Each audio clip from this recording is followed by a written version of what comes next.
बिस्मिल्लाहिर्रहमानिर्रहीम। अस्सलाम वालेकुम। सऊदी अरब की ताज़ा तरीन न्यूज़ इन्फॉर्मेशन अपडेट के साथ हाज़िर हुए हैं। आज हम बात करेंगे कि इकामा की तजदीद के लिए जमा कराई गई इजाफ़ी फ़ीस जो है वो वापस ली जा सकती है या नहीं।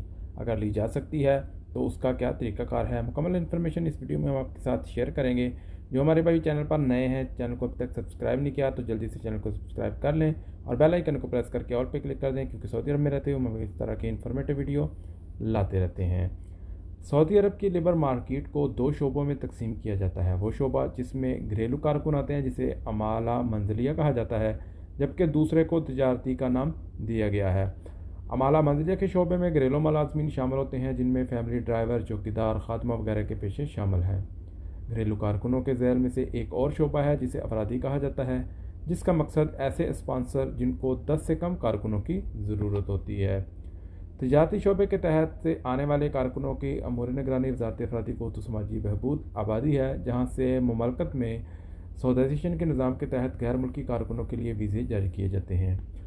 तो जवाज़ात के से जो है वो एक ट्विटर पर एक शख्स ने सवाल पूछा कि घरेलू कारकुन के वीज़े पर हूँ, साय ख़ास का पेशा है, कफ़ील ने 4 साल के लिए इकामा तजदीद कराने के लिए फ़ीस जमा कराई, मगर अबशर के ज़रिए सिर्फ 2 साल के लिए इकामा जारी हुआ है।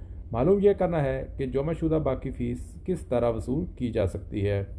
तो सवाल का जवाब देते हुए जवाज़ात ने कहा है कि इकामा की तजदीद के लिए जितनी फ़ीस अबशर सिस्टम में मौजूद होती है वो जवाज़ात के अकाउंट में मुंतकिल कर दी जाती है।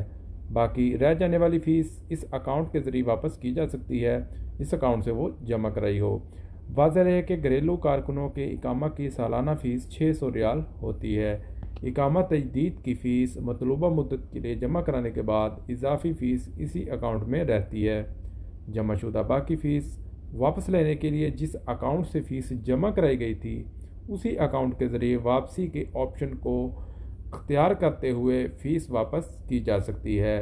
जिस बैंक से, जिस अकाउंट से या जिस एटीएम से आप ऑनलाइन पेमेंट करते हैं, उसमें रिफ़ंड का भी ऑप्शन होता है। वहाँ पे सेम ऑप्शन में जाकर, जहाँ से फ़ीस जमा करवाते हैं, वहाँ सेम ऑप्शन में जाकर रिफ़ंड के ऑप्शन में जाएंगे तो वहाँ से आप अपनी फ़ीस जो है वापस कर सकते हैं। फ़ीस 3 से 5 दिन के अंदर वापस इसी अकाउंट में रिफ़ंड हो जाती है। ऐसे अफराद जो खिदमत फराहम करने वाले एजेंटों के ज़रिए इकामा तजदीद की फ़ीस जमा कराते हैं, वो इन एजेंट से ही मतलूबा फ़ीस वापस ले सकते हैं जिनके अकाउंट के ज़रिए फ़ीस दाखिल कराई गई थी।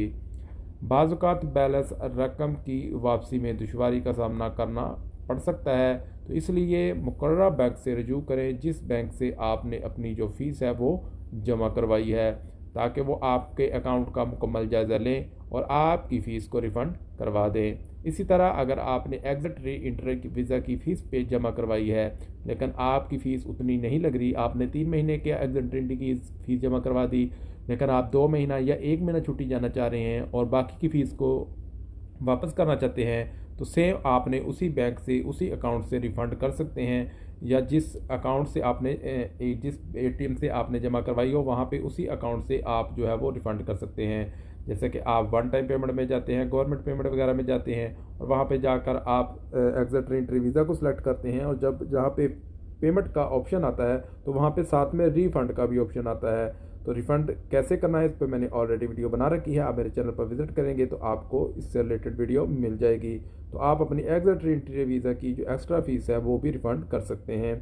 अब काफ़ी भाइयों का सवाल ये भी होता है कि एग्ज़िट एंट्री वीज़ा की जो फ़ीस हमने जमा करवाई है उसको कैसे चेक करें, तो वो आप अपने ऑप्शन में जाकर जो है वो चेक कर सकते हैं। उस पर भी मैंने ऑलरेडी वीडियो बना रखी है, आप वो भी आप देख सकते हैं, या फिर यूट्यूब पे सर्च करेंगे तो आपको काफ़ी वीडियोस मिल जाएंगी कि एग्ज़िट एंट्री वीज़ा की एक्स्ट्रा फ़ीस जो है वो कैसे चेक करें। उम्मीद है कि तमाम भाइयों को आज की इन्फॉर्मेशन अच्छी लगी होगी, तो वीडियो को लाइक ज़रूर कर दें। चैनल पर नए हैं, अभी तक चैनल को सब्सक्राइब नहीं किया तो चैनल को भी सब्सक्राइब कर दें। मिलते हैं नई वीडियो के साथ, नई इन्फॉर्मेशन के साथ, तब तक के लिए इजाज़त दीजिए। अल्लाह हाफ़िज़।